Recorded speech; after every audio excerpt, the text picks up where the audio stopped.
I'm going to go ahead and talk about writing, but I'm going to give you a little background of the writing program that we use. When I came to Cair Paravel in 2010, 2 weeks before school started, Mrs. Smith, the high school English teacher, handed me a packet of brand new writing materials and said, "This is the writing program that you're using." And so I spent 2 weeks really poring over that material to try to figure it out. And at that time, there was an audio set of discs that I could listen to the developer of the program, Andrew Kern, explain it. And it was very helpful, but I will tell you that in the 10 years that Lost Tools has been around, they're now on level 4.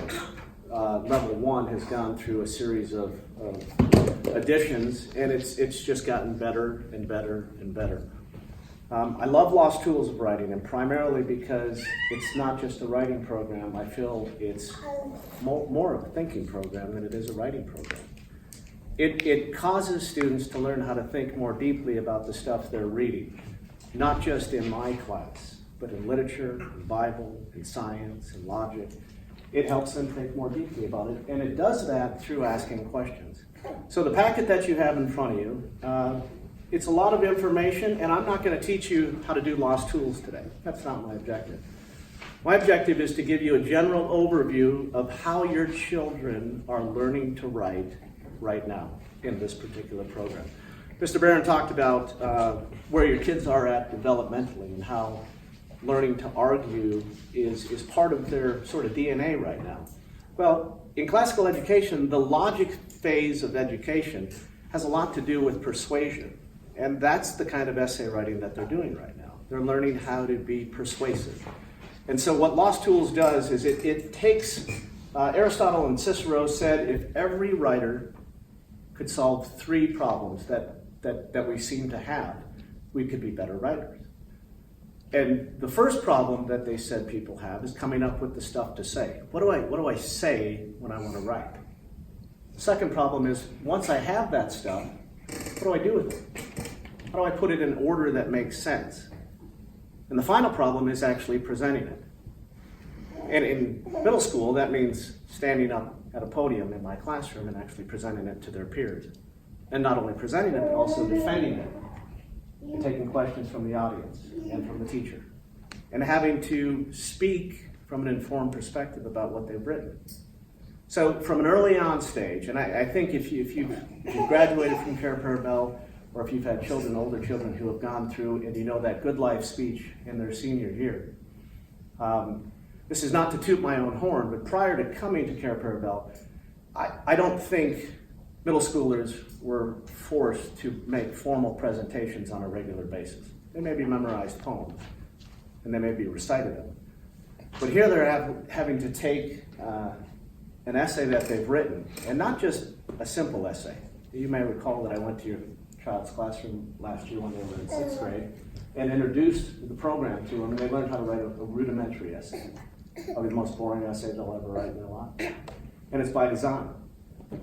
But they're taking the format of the essay, and they're building on it and building on it and building on it, and along the way, writing more advanced, more formal, longer essays, and they're presenting them and defending them.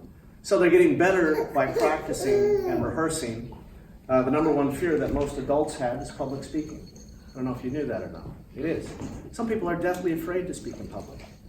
I'm about ready to have a heart attack right now. No, I'm not. But it is true. And so imagine if it's like that for adults, what it must be for 7th and 8th grade. So when they speak, oftentimes, maybe they share their anxieties with you, but I really do see the benefit of it and having them present and defend, because ultimately by the time they get to their senior year and they're doing their good work, it's going to be a lot easier. And now you're seeing students that have gone through the program, and it's picking up speed. You know, I do level 1 now. Next year your child's going to have level 2.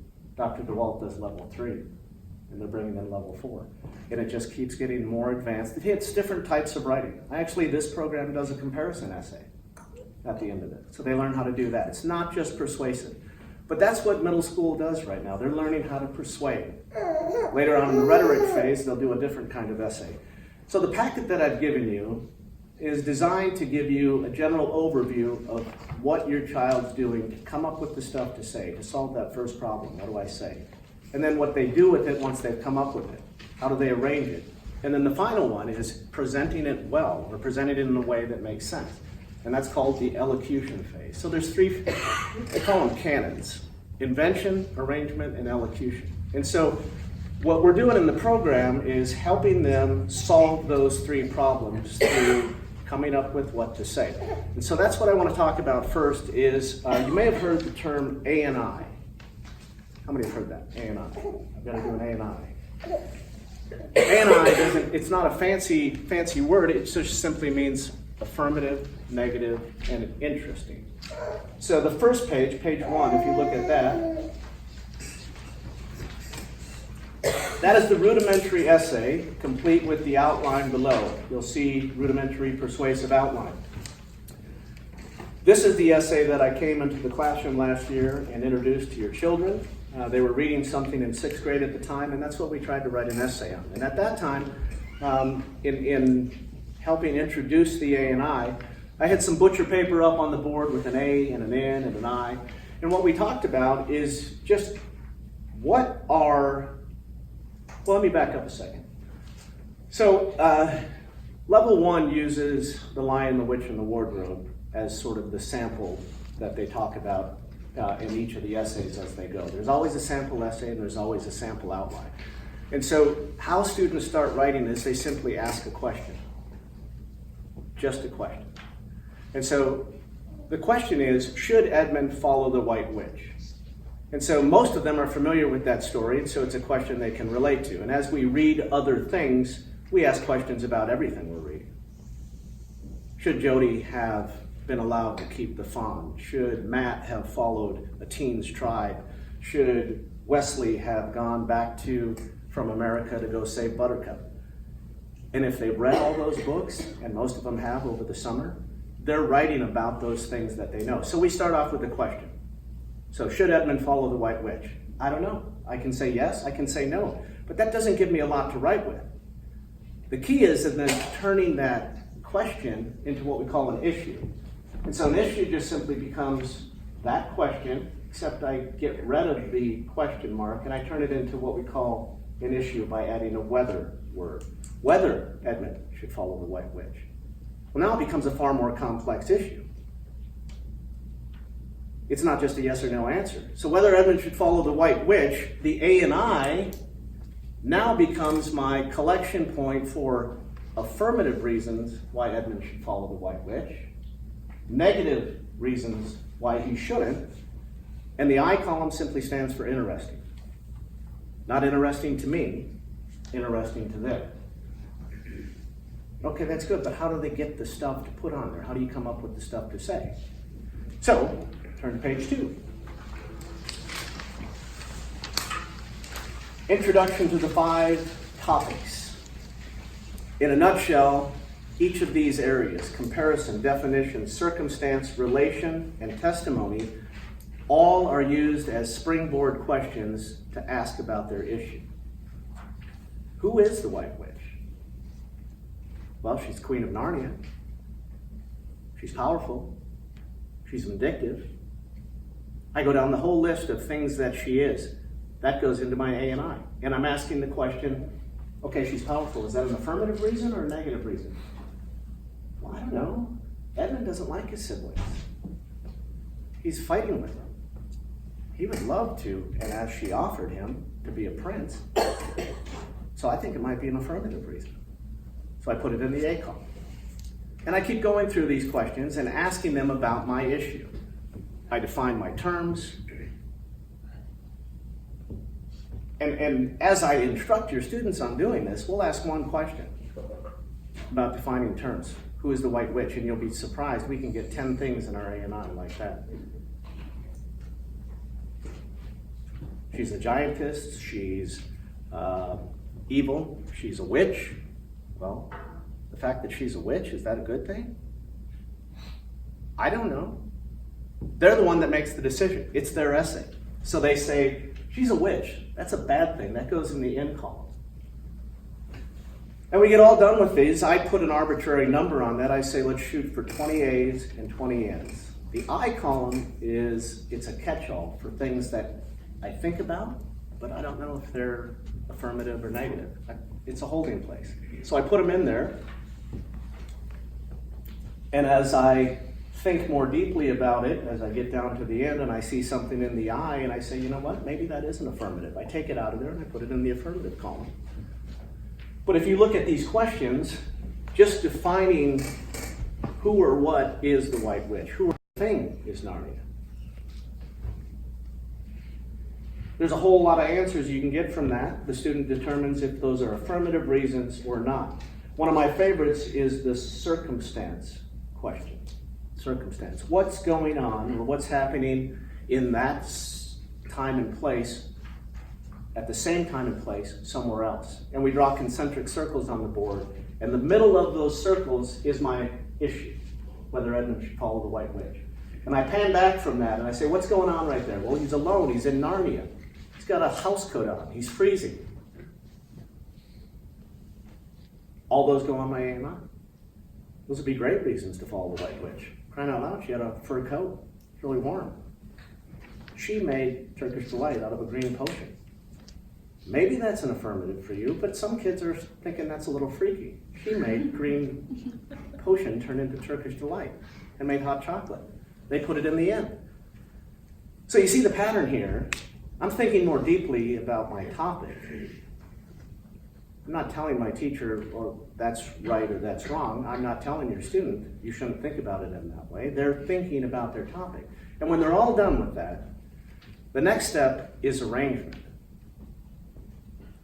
The other reason, I'll say this about circumstance, the other reason I like it so much is because as they get further along in the program, that rudimentary essay has grown into about an 11 paragraph essay. They learned how to do an exordium, what you might know as a hook. Something to draw the audience in. In fact, they've just learned about that. Maybe they've come home and told you some stupid jokes that I've told them, or an anecdote, or about why Ben had to sit on the bench. Anybody hear that one? All right, I love it. But they learn how to do an exordium. They add that to the next essay. They'll learn how to write in parallel structure. Part of the essay is bred for using parallel structure when you write it. It's cut out for it because you're listing three things. They'll add that to the next essay. So as essays move along, they're continually adding tools to their writing toolbox. So it seems like a leap when you look at this rudimentary essay and then you turn to page 7 and 8 and you see the length of that last essay. Take a look at that.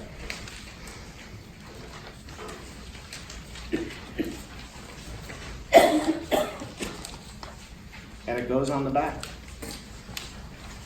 That's a pretty expansive essay when you go from the most boring essay they've ever written to that essay. They don't get there overnight.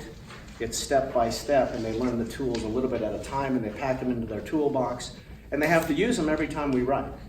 So if they learn to do an exordium, one time they may use a joke, the other time they may tell an anecdote, they might tell you statistics or bring in a quote from the Bible. But every time they write an essay, they have to use it. The boldface on that last essay, the really long one, on page 7, that bold print at the top, that's the narrative. Circumstance helps them write a narrative. When you look at your issue and then you pan back from there and you say, what's going on in Narnia? Okay, what's going on outside of Narnia? Back at the professor's house, where his siblings are. What's going on with them? Why are they there? Well, there's a war going on. They got shipped there because it was dangerous in London. What's going back on to London? Mom's there, dad's off at war. All those answers to those questions go on their A&I. And they also, later on, at the end of the program, they learn how to write a narrative and give the background information. So if I'm standing up and I'm writing an essay and I'm presenting it to you on the yearling, you may not know anything about the yearling. You have no idea. But I'm going to give you a narrative built on that circumstance question that will help you understand the basic background of that essay so that you can then listen to me and say, okay, I know that there's a kid that adopted a fawn, and it ended up being kind of a traumatic experience for him. And he lives in the middle of nowhere in Florida back after the Civil War. So you have the background information, put context to the story, and it's helpful, you know. But again, The introduction to the 5 common topics helps them ask the questions about their issue to put into the ANI. So then what next? Well, we have to make sense of that. We have to arrange it. So if you turn to page 4, it starts on page 4. This is called a guide to sorting. Your child has a copy of this. In fact, I made every one of them take it out of their writing folder today because we did an exercise on sorting again. Because I've been grading essays, and one of the things that I've noticed is that sorting isn't being done always in a thoughtful way. I tell students every day, the ANI is the heartbeat of your essay. If your ANI is weak, your essay is weak. And it starts at sorting. What's ANI again? Affirmative, negative, and interesting. Affirmative, negative, and interesting. And that simply means in the ANI process, I haven't decided which way I'm going to argue my essay yet. I'm getting the information now. So I'm looking at both the affirmative side and the negative side. This document, which your child probably has committed to memory now, in fact I know most of them have, this document helps them make the decision, which way am I going to argue? So if you look at this real quick, I won't bore you by walking you through the whole thing, but I've also included in here a sample ANI. So if you look at page 6, oh, I'm sorry, not page 6.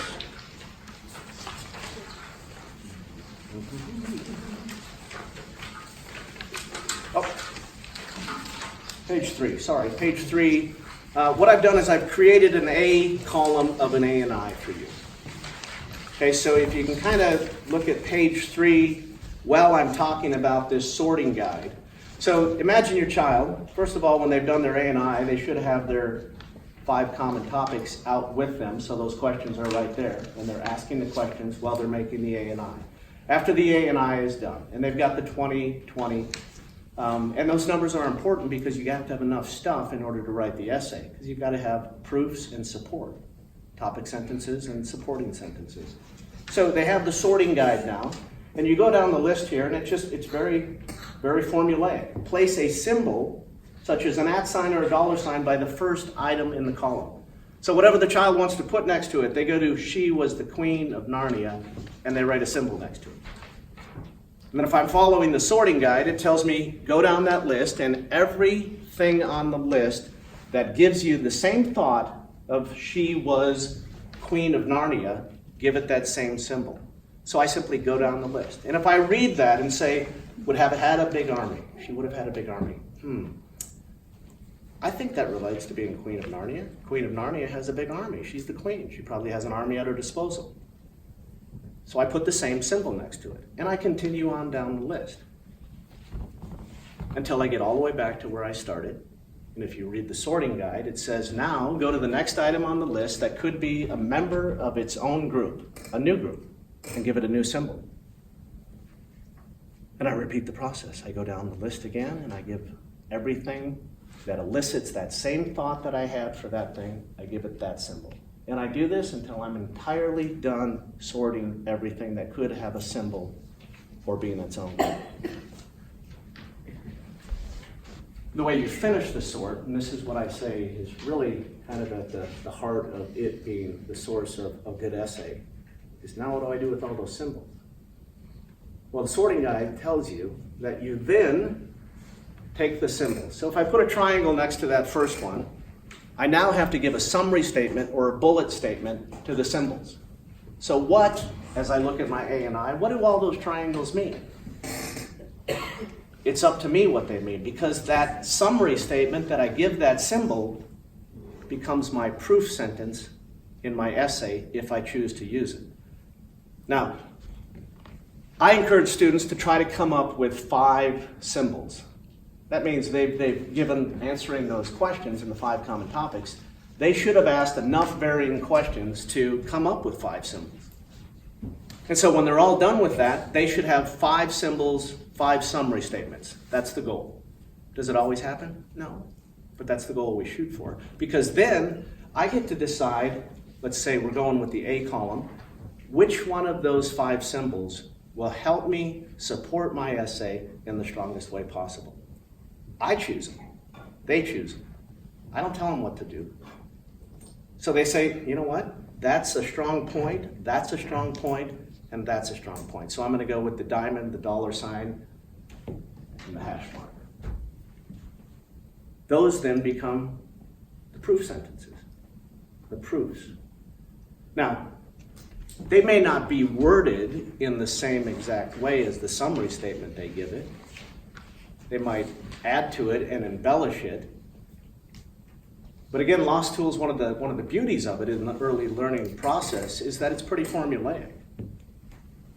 So they take that information, they take those three proofs, and they decide those are the three ways I'm going to argue my essay. And since I'm using the A column as an example here, that means I'm now going to argue my essay in the affirmative. They could argue in the negative too. So I have to change that issue. It's no longer an issue. Now it becomes a thesis. So I've decided I'm going to argue it in the affirmative, so it's no longer whether Edmund should follow the white witch. It now becomes Edmund should follow the white witch for 3 reasons. And then I summarize what those reasons are. They're my 3 proofs. And they're right there in my topic sentence. That's how I start my essay. That's how they started their last essay. Now the next essay, they're going to use an exordium. They're going to ask you a question. Have you ever followed a white, icy lady into the forest before? Probably not. Well, Edmund had to deal with that very same issue in The Lion, the Witch, and the Wardrobe. So, where do you think then they get the supports for those topic sentences if they use 3 of those proofs? The triangle, the dollar sign, and the hashtag. Where would they get the supports for those? From their A and I in those same symbols. So if I use the triangle, that became my proof. I go back to my A and I go back to my triangles, and I choose what 3 are going to best support that proof sentence. Those are my 3 supporting details in my paragraph. And of course, in the early stage, a lot of students just want to list them all in one sentence, even though they've been instructed that they can't, and even though they have a sample essay. Every time your child writes an essay, they have a sample outline and a sample essay. Sample outline says, this is exactly the format you need to put that information into. The sample essay says, this is exactly the format that your essay should look like. It's a different topic altogether, but the format is the same. And so they learn that and repeat it, every essay adding more to it. Their next essay will have a bold print exordium at the top of it so they know this is the new part of this essay. That's a lot of information, and hopefully I haven't confused you, but I'm not done. I'm going to finish up, but any questions so far on that? Anything that I could explain better? Any at all? Okay, so here's what I would tell you. The writing process in 7th grade and even 8th grade goes in phases. We have 5 days of writing, actually 4, 1 is grammar. We have 5 in-class days. So this year, probably more than any other, we've had less homework in writing. If you see your child coming home with writing, it's possibly because they didn't get it finished in class and so they need to finish it up. Or maybe they have to type the final copy, and I can't do that here. So when they come back to school, let's say with an A and I, they bring home the homework, they bring in the homework, and they get a completion grade for that. I don't go and check everybody's A and I after they've been trained and we've practiced.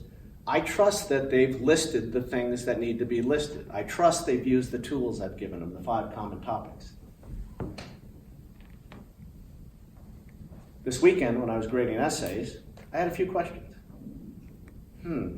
Why are these proofs not being well supported? And I flipped through the packet because I asked them to turn everything in because I want to see the A and I. I want to see the outline. I want to see the rough draft. I go back to the A and I see that it has symbols next to them. There's symbols right there, but there's no summary statements. So how did they come up with the proofs? I don't know, but it's a conversation we had. How did that happen? So, it's natural to question the process for young students, but I think most of them trust me and are confident that I'm leading them in a good direction. Those that write well already are soaring and taking this and running with it. It gets more, how do I say it? It gets more personal for those that like writing as we get further in the program. You know, when you get to write a narrative, that's where you get to share a little bit of your personality and how you write. When you get to do a refutation, and there's a whole bunch more in that last essay that I didn't talk about. The A&I is important for another reason. I decided I'm going to argue in the negative. In that final essay, or the few last 3 essays, in the refutation, I actually bring in my opponent's strongest arguments. I go to their side, I go to the A column, and I pull out their 2 strongest arguments, and I know what they are because I sorted that column too. And I say, those are the strongest arguments. I take them, I bring them into my essay, and I tell you what they are. And then I refute them. I tell you why they're invalid. I do that on 2 of their strongest arguments. I mean, think about that. How often do we address our opponent's strongest points and then refute them? I mean, I did Lincoln Douglas debates in high school and college, but we don't do that very often. So again, Law Schools of Writing is it's a different kind of writing program. But I would advocate that it's just as much a thinking program as it is a writing program. And so I hope that the information that I've shared with you tonight isn't too overwhelming. This packet is yours. Feel free to share it with your child and say, hey, they know all this. I mean, they've seen the final essay and what it's going to look like. And they finished the rudimentary essay. They just did essay 1.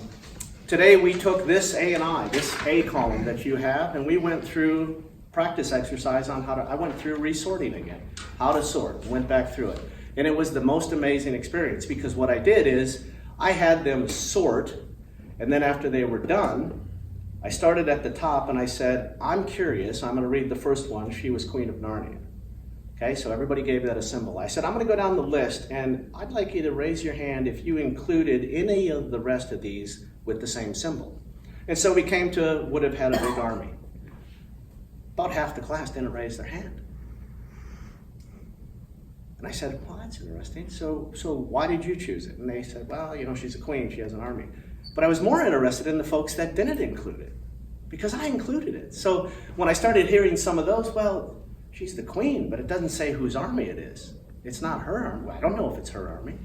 And I thought that was great. That's fantastic. But, you know, how I think about it is not necessarily how they think about it. And it's their essay. It's their sword.